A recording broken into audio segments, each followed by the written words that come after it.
Discovery truly is the key to these employment litigation cases.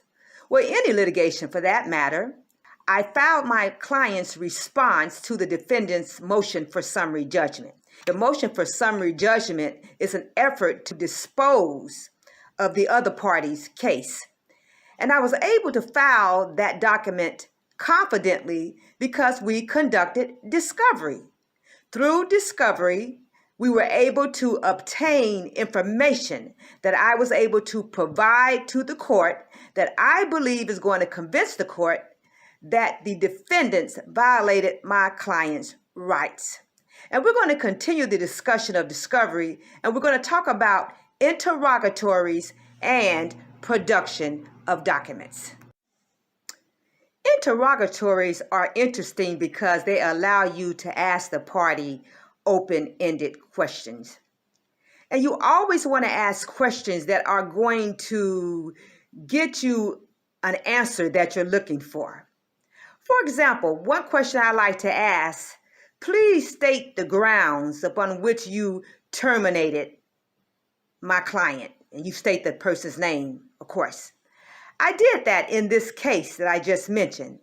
And I was able to get contradictory responses later on in discovery.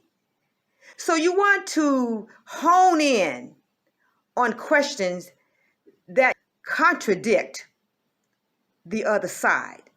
Now, if you look to the left of your screen, at the bottom, I have given you a link. To that link is an example of interrogatories. The first page is going to be preliminary. Page 2 is going to be definitions. And I'm telling you this because it looks like difficult work. And yes, it's a lot of work, but it's doable. You can do it. But it's page 5 that you really want to focus on. And you'll see that you have question 1, 2, 3, 4, 5, however many interrogatories you need, but you do need to stay within the parameters of the law. In other words, the federal rules allow you to ask a certain number of questions. And at the end of this production, the last page, it will give you the federal rules. Production of documents.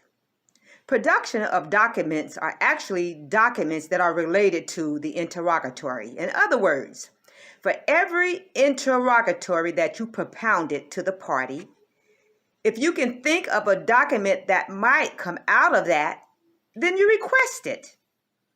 If you look at the bottom of your screen, you'll see a link of production of documents. Okay? That's it.